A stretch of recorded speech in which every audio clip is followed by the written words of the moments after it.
This is a tutorial for AQA Physics Triple P3 Section 1.1.1.2 Ultrasound and X-rays. Right, first of all we need a simple definition for ultrasound, and that definition is human hearing range from the low frequency 20 Hz to 20,000 Hz. Sound below 20 Hz is called infrasound, but is not part of the syllabus. Sound above 20,000 Hz is called ultrasound, and is what the majority of this topic is about.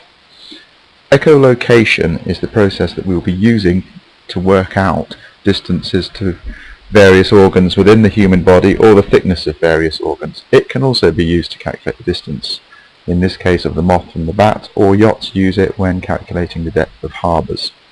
Alright, if you notice what happens, we've got the incident sound coming from the bat, hits the moth, and is reflected back to the bat. This is the key diagram for echolocation, because the total distance is the distance it takes the sound to travel from the bat to the moth and back again.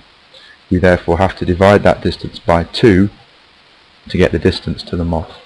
You'll always be given enough information to calculate this. So the speed of sound in air is 330 meters per second, and the time for the echo is 1.6 ms, or milliseconds. Milli being 10 to the minus 3 of a second, or 1,000th of a second.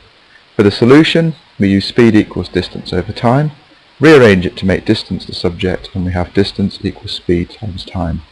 If you put the values in, we have the total distance, which is 330 times 1.6 times 10 to the minus 3, which is 0.528 meters.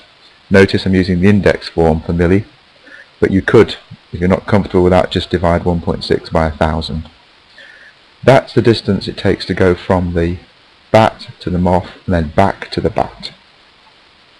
The distance from bat to moth, you divide that by 2 to get 0.26 meters. This is the principle we will now be using in ultrasound scans. I shan't go through this particular slide, but just make sure you're confident and that you could describe the procedure for an ultrasound scan. This could be either a small 3-stroke 4-mark question or part of a 6-mark question, so just go through that, make sure you're familiar with key terms such as transducer, partially reflected, densities, and so on. Okay, you should be able to repeat this answer to the same degree of accuracy. Right, an ultrasound scan in action. What happens is the probe is put on the person and the sound passes through the tissue, some being reflected at different tissue densities wherever there's a boundary, some passing through. We notice when we get to the bone, the sound is actually reflected from the bone. Very little, if any, passes through the bone. What we then get is a series of peaks or amplitudes, and this is why this is called an amplitude scan. And if we want to find out the thickness, say in this case of the purple organ, all we need to know is the difference in time between the two peaks at front and back of that particular organ. So if you can just follow through the information on the picture, and what we'll do is we'll go through an example in the next slide on how to calculate the thickness of an organ.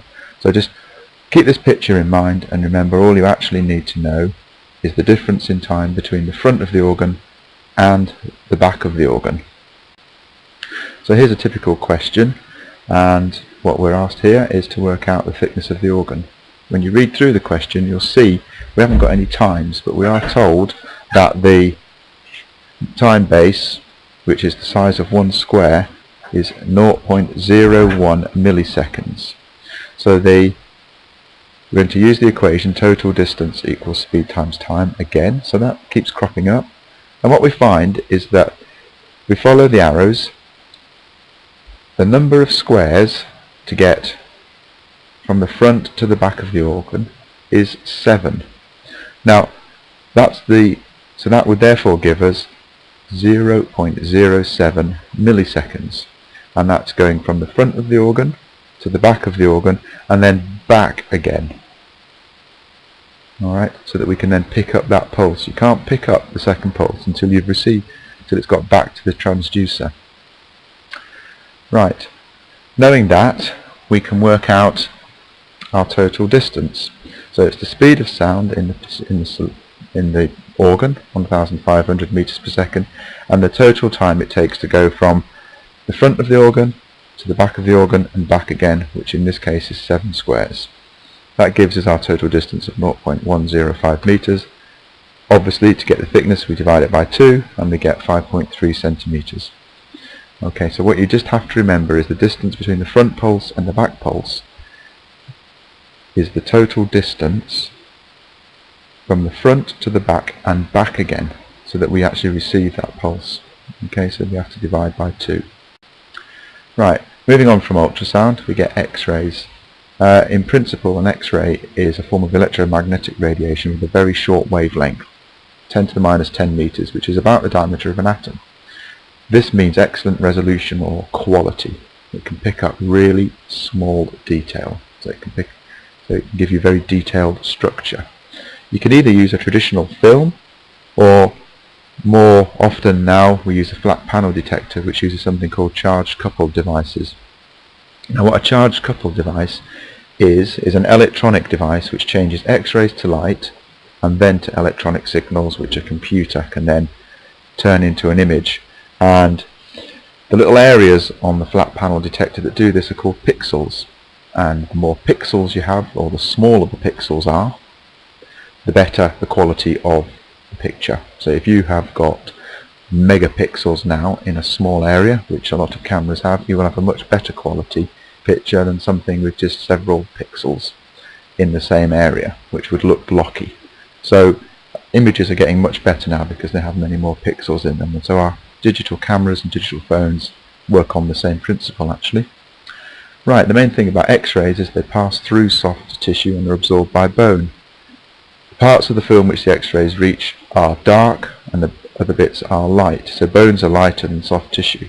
So if you're a dentist, as an example, cavities will show up as dark because the X-rays pass through them. Soft tissues are difficult to pick up with X-rays because the X-rays pass straight through them, but certain tissues, such as stomachs or organs, such as stomachs and intestines, can be picked up by using something called a barium compound. Barium is quite a dense material, and that will absorb the X-rays and allow the structure of those organs to be seen. But generally speaking, traditional X-rays are really only for looking at bones. Right, there's a little bit about the advantages and disadvantages of X-rays and ultrasound. The key advantage of ultrasound actually is that it's not dangerous. There's no known damage to tissue with low intensity ultrasound, hence it's used for prenatal scanning.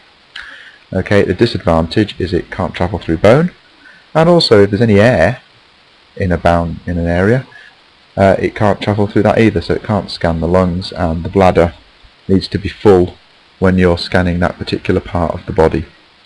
Otherwise the sound can't get through. So ultrasound isn't perfect, but it is very safe and so has uses, particularly in prenatal scanning. X-rays, the main danger of X-rays are called an ionizing radiation. What this means is that when the X-rays hit atoms, molecules and other sort of cellular structures, they knock out electrons, and part of the structure becomes positive, part becomes negative. Those ions disrupt the cell, and that can cause mutations or abnormal growths, which we tend to call as cancer. It is also possible the X-rays can kill cells as well. Now, the body does have a capacity to regenerate damaged cells, so a small number of X-ray photographs in any particular time is probably not going to cause anybody any damage. But if you are actually working with X-rays day in, day out, you would need to leave the room, go behind a special screen so that you are not exposed to X-rays on a daily basis, which is what happens in actual fact. You'll notice doctors and nurses and dentists, when they're using X-rays, will leave the room whilst the X-ray is being taken, and you will stay there because the risk to you is minimal and the benefits are greater than any risk, whereas to them receiving those X-rays day in, day out, the risk of abnormal growths and mutations is much higher. Right. We then move on to the final slide, which is called computed tomography. Now this is again X-rays. It's a very modern thing, and it's not your traditional X-ray photograph.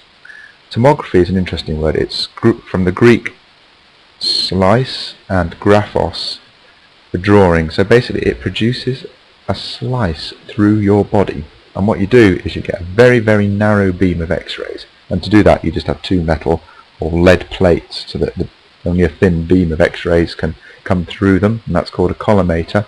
Those X-rays pass through the body, being absorbed like any X-ray by different amounts of soft tissue and bone. The difference here is it's not just done once.